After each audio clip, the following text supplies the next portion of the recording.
Hi everybody, I'm Susan Mulvihill. Welcome back to our garden in Spokane, Washington, where the hardiness zone ranges from 5B to 6A. What's the topic for today? How to grow beans, both bush beans and pole beans. Although to be honest, I really focus on pole beans because they are so much more productive than bush beans. Now I have an interesting story to share with you. Back in 2019, I shot a video about how to grow beans. And would you believe it has been viewed over 917,000 times? That is almost 1 million. And I thought, it's really time that I updated it. And I want to make sure that you guys all know how easy it is to grow beans and how productive they are. So another amazing thing is here it is, May 1st, and it is really hot. It's so hard to know what the weather's going to do over the coming month, but I'm taking a chance on this and starting the beans a couple of weeks earlier than I usually would. Both beans and peas are members of the plant family Fabaceae. However, peas need to be started earlier because they are more frost tolerant, whereas beans are definitely not frost tolerant, and so they should be planted after the danger of frost has passed. My favorite pole bean varieties are Vortex, Musica, and Monte Gusto Yellow. My favorite bush bean varieties are Top Crop and Contender.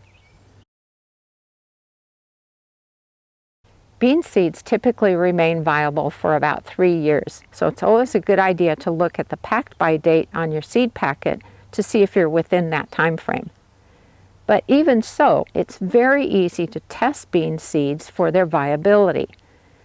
All you have to do is take 10 seeds out of the packet, wrap them in a lightly moistened paper towel, and put them into a clear plastic bag, and set them somewhere like on your kitchen counter for about 10 days, and then check on them. See how many seeds have sprouted.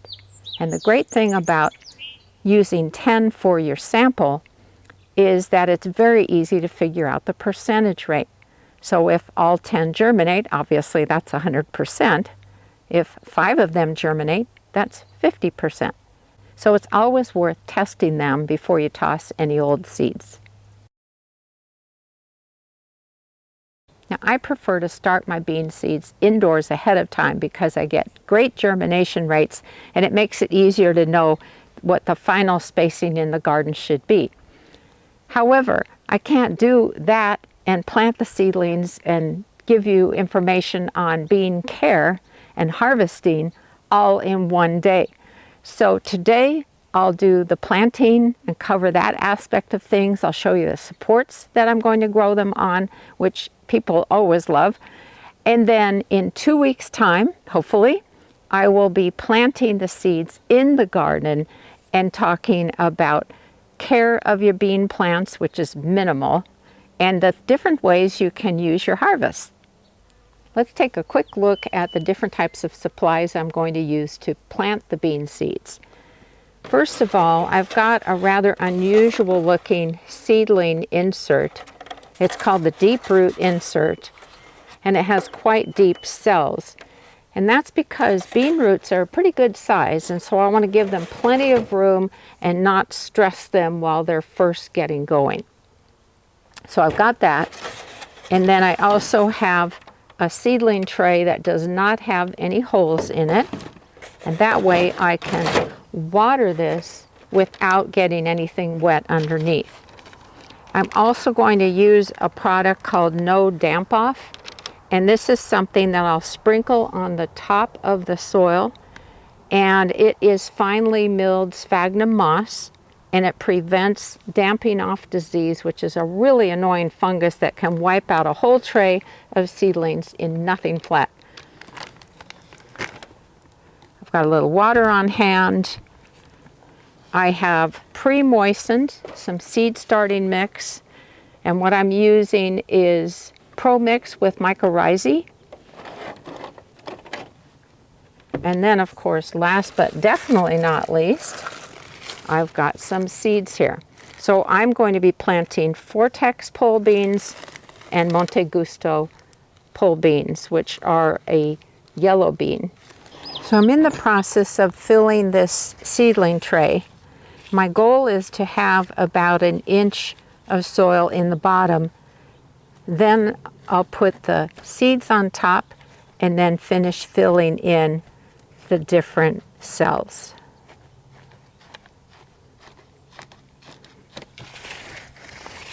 Okay, that's a good start. Now, before I plant the bean seeds, I have a tip I wanted to share with you. And it's something I learned a very long time ago from someone named Peter Chan, who had written a book, Better Vegetable Gardens the Chinese Way. And I saw this tip and I thought, you know, I usually get kind of lousy bean germination, even though the bean seeds were still viable. And so I wanted to pass this tip along to you as well. I think it primarily applies when you are starting seeds in a container ahead of time rather than directly sowing the seeds out in the garden. But if you've ever had trouble getting bean seeds to germinate, in either case, indoors or out, then you might want to try this tip. So if you take a look at a bean seed, it's got that basic kidney shape, right? And at the center of the curve, you'll notice there's a little like a scar looking thing. That is where the root will emerge and go down, and the sprout will emerge and go up under normal circumstances. In this case, I'm planting the seeds in these cells, and it's kind of tight quarters in there. And so sometimes I think what happens is that the seed doesn't have the energy in it to orient itself appropriately in order for them to germinate and grow. So I read about this tip with great interest because I had been having some problems getting my bean seeds to germinate regularly.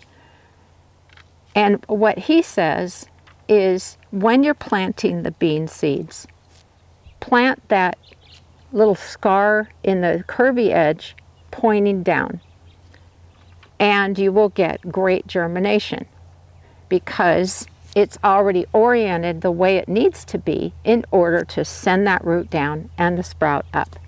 So I thought, you know, I'm going to give that a try. Holy cow, what a difference it made. Now, I also have to add something interesting. I have been given a bit of grief for passing along somebody else's tip that has worked well for me, from folks saying, that's ridiculous. You don't need to do that. You just put the seed in the soil and that's that. It'll germinate just fine. Well, in my case, it definitely made a difference. And so that's why I always like to pass it along to folks, especially if you have been having problems getting your seeds to germinate. So you can take the tip or leave it. So here are some of the Vortex seeds, and you see those little scars, so they're definitely easy to see. And I'm just going to plant them with the scar facing down.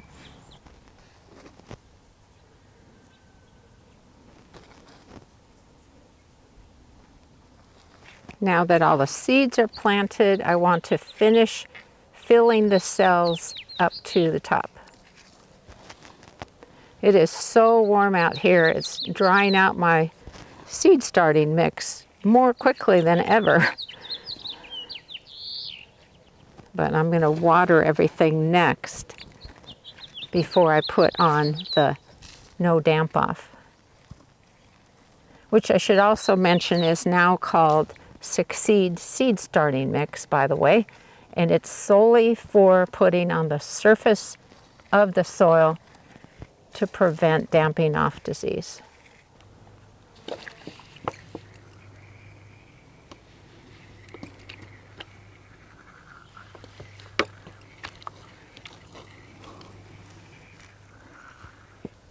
And you can see I'm just putting just the lightest cover of the no damp off, which means a bag of this lasts a very long time, which is great. So now I've moved this planted tray indoors under our grow light, and I'm going to put a clear plastic dome over the top which increases humidity, and that makes it easier for the seeds to germinate. Now we just have to wait on them. Now, if you want to plant your bean seeds directly out in the garden, make sure that the danger of frost has passed, and the seeds should be planted 1 inch deep. As soon as the majority of the seeds have germinated, I'm going to move them right into the hardening off process, and that is the gradual introduction of the seedlings to the sunlight, because indoor grow lights are nowhere near as intense as this thing up here in the sky, the sun. It is just so intense. It will burn their leaves if they haven't been acclimated to it. So what I'll do the first day is to move them outdoors for about an hour in an area that's relatively shady, and then I'm going to move them back indoors. The next day I'm going to move them out for 2 hours, and I'll slowly each day add 1 hour, and then always bringing them in after their time is up, and then also slowly moving them into more and more light. So there'll be filtered light, and then slowly heading towards direct sun. Once you do that, your seedlings are ready to go out in the garden. Now let me show you the structure we use to support our pole beans with, because that's where we'll be planting in the next video. Okay, so this is what I like to call our famous bean arbor. And I say famous because so many people go nuts over this idea. Pole beans need to have plenty of support.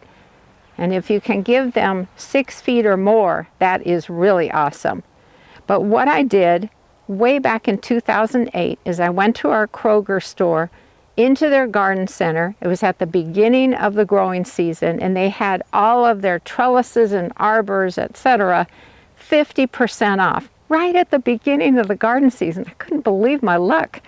So I bought 4 of these little trellises for $25 each. So yes, I spent $100.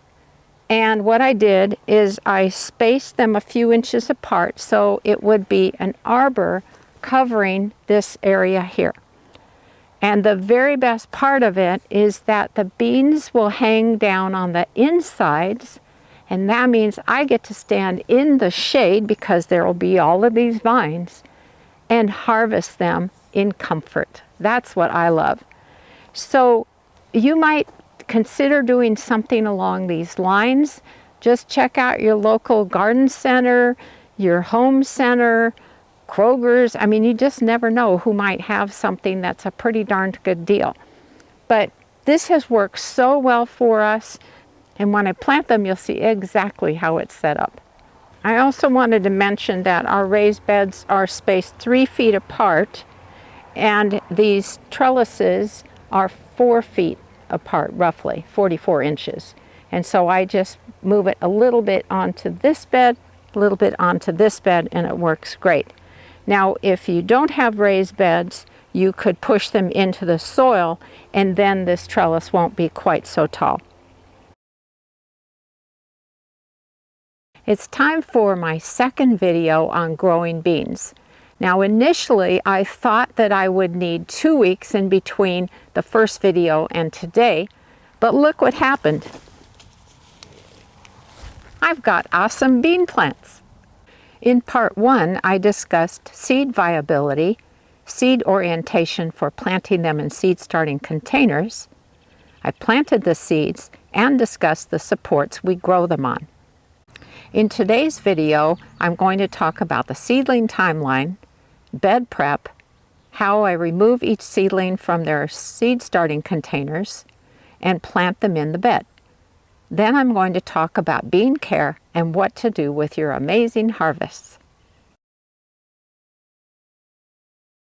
Boy, these seedlings really hit the ground running.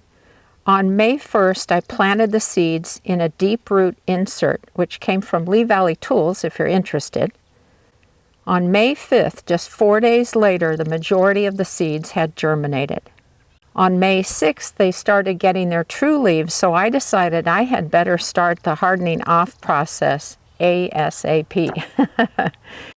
So hardening off means gradually acclimating seedlings to the intensity of outdoor sunlight, because indoor lighting is nowhere near as intense as sunshine is.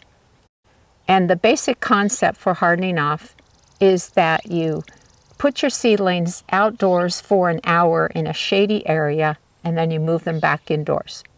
On the next day, you move them outside for 2 hours and then move them back indoors. And gradually, over the course of about a week's time, you increase that amount of time they're outdoors by 1 hour. And you're also steadily increasing the amount of sunlight that they're in. So these seedlings are ready to go. So today is May 11th, and it's time to transplant them out into the garden. And I need to do this as soon as possible because you can see they're just starting to send out a vine. And if I waited until they all got tangled together, it would be a horrible mess. And I would risk damaging some of the seedlings. Now, in preparation for planting them, the first thing I did is I pre-moistened the soil so it would hold together nicely while I'm planting the seedlings. And so I just put some water in the seed starting tray and set them in there for about an hour, and these guys are ready to go.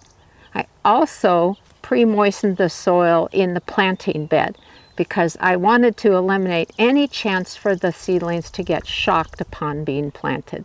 So for planting the seedlings today, I've got 2 tools. The first is extremely high tech. This is a slot screwdriver.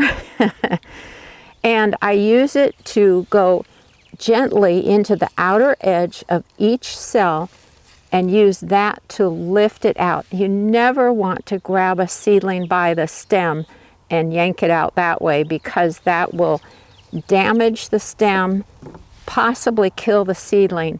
And you just went to all the trouble and expense to plant your seeds. You don't want to do that. The other thing is a dibber, sometimes called a dibble. And I use this to make the planting hole. You'll notice how it's kind of the same shape and diameter as these individual cells that the seedlings are growing in. Now, I got this one in particular from Lee Valley Tools, and I forgot to look and see if they still carry it, because I've had this for, at least 20-25 years. Holds up great.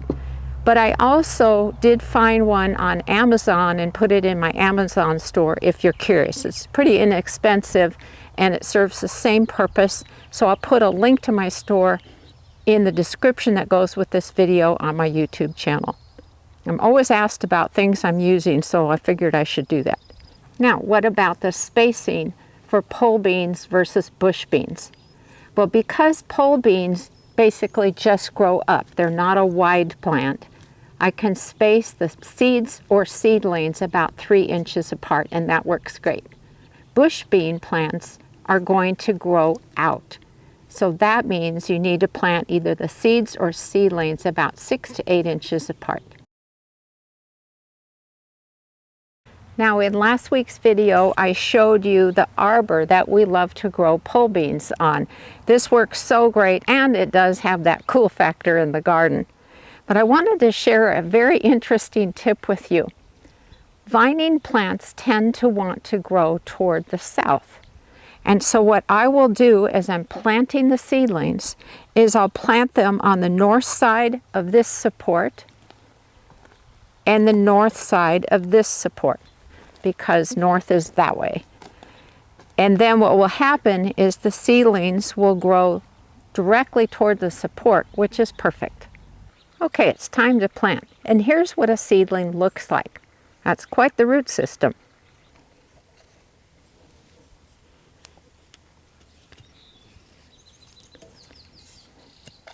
When I pick up the seedlings, I'm careful not to just pick them up by their stem, because again, I don't want to risk any injury. But because they're long and lanky, you do have to hold them from both parts.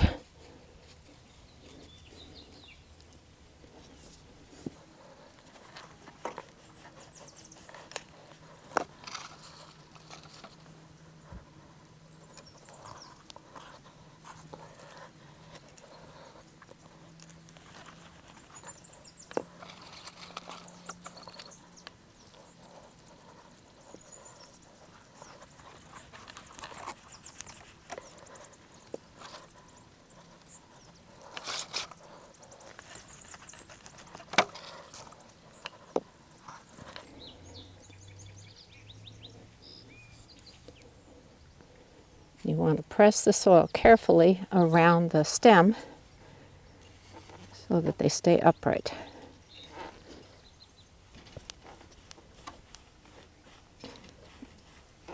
Now I want to give them a nice watering because it's a relatively warm day. And I also want to make sure there's no air gaps around the roots. Okay, all of the seedlings have been planted. Now what happens? Well, pretty much you just watch them grow. And you keep an eye on how the plants are looking. Make sure they don't look wilty, like they're not getting enough water. And of course here, we have pretty hot summers, and so when it gets hotter, I will be increasing the amount of water the plants get. Generally what happens is we water early morning and then late afternoon. So that's the main thing to watch. Now pretty soon you're going to see some flowers, and that's where the bean pods are going to develop from. If you're new to growing beans, you might be wondering when to pick them. The length of mature beans will probably be listed on your seed packet so you know what to expect. I want tender beans, but as long as possible, since that means a bigger harvest. You might need to experiment with the picking time. Vortex beans are quite long, so you really get your money's worth. Monte Gusto yellow beans are shorter, but they're a really nice variety. Remember that the more you pick, the more the plants will produce, so be sure to pick the beans regularly. I think beans are so versatile in the kitchen. You can steam them and serve them as a side dish with a meal. You can add them to soups, stews, or casseroles. Or you could make bean salad. But I also like to think ahead to fall and winter meals, and so I do a lot of freezing of the beans. And that involves a procedure known as blanching. What you do is boil them for 3 minutes, and then you drain the container and put the beans into a sink of cold water to cool them down. Then you're going to dry them and put them into freezer bags. We still have a few bags left in our freezer right now, and they will definitely be gone well before this year's harvest takes place. Okay, that's everything for now. I'll definitely give you updates throughout the season. If you have questions, don't be bashful. You can either put them in the comments that go below this video on my YouTube channel, or you can send me an email. My email address is right at the end of this video. Thanks so much for watching today, everybody. I hope you're going to grow lots of beans this year. Happy gardening!